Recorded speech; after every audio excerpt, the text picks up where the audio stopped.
Fala meus amigos, minhas amigas, vamos para mais um vídeo do nosso canal. Já aproveite para deixar o seu like aí abaixo e contribuir ainda mais para as discussões do nosso canal, certo?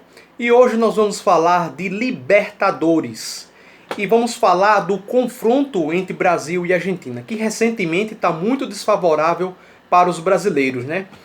Você teve aí derrotas do Internacional para o Boca Juniors, a derrota do Flamengo para o Racing, a derrota do Atlético Paranaense para o River Plate, enfim, todos os três foram eliminados para times argentinos. E no confronto histórico, será que é sempre assim?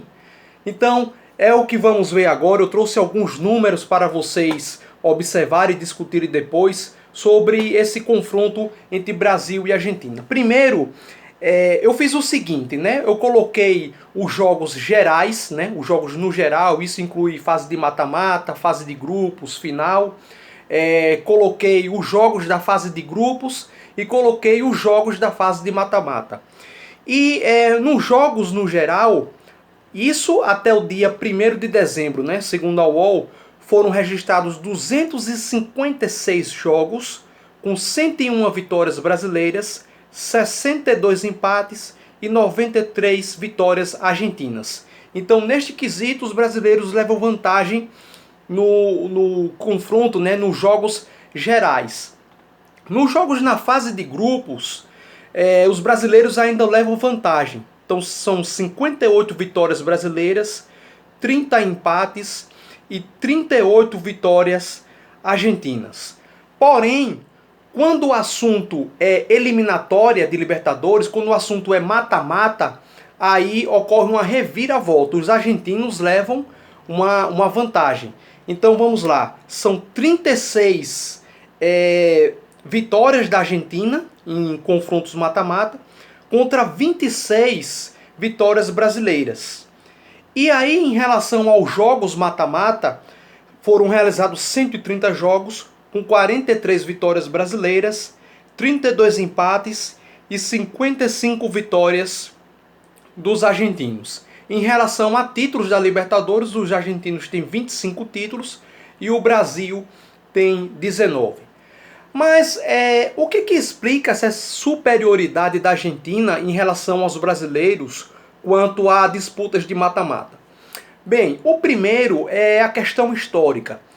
A Libertadores ela é disputada desde os anos 60, né? Especificamente em 1960.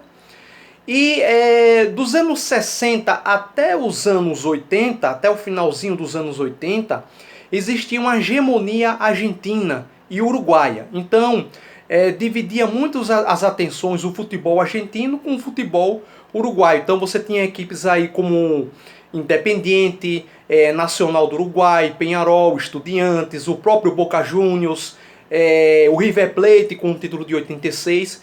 Então o futebol brasileiro nesse quesito não tinha uma prioridade, não dava tanta prioridade a competições internacionais. Por incrível que pareça, o brasileiro ele valorizava muitas competições nacionais, né? Por exemplo, a Taça Brasil, que existia já naquela época, né? O Campeonato Brasileiro, numa versão mais moderna, com a Taça de Ouro.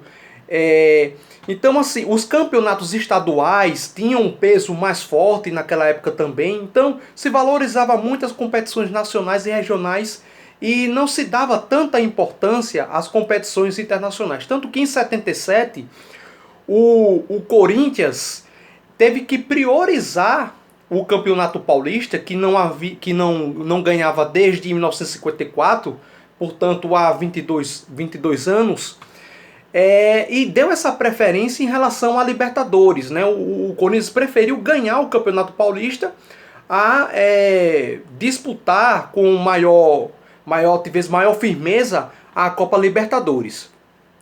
Enfim, e outra questão que eu coloco aí, essa superioridade da Argentina, é que nós temos times argentinos mais tradicionais na disputa desse torneio. Então você vê que Boca Juniors, River Plate, Independiente, Estudiantes, essas equipes já detinham assim vários títulos nessa competição.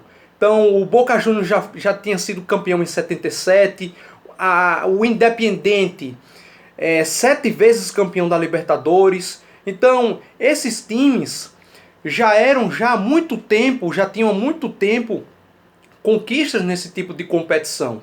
Enquanto os brasileiros são muito distribuídos. Por exemplo, o Atlético Paranaense só veio a jogar Libertadores de 2000, né?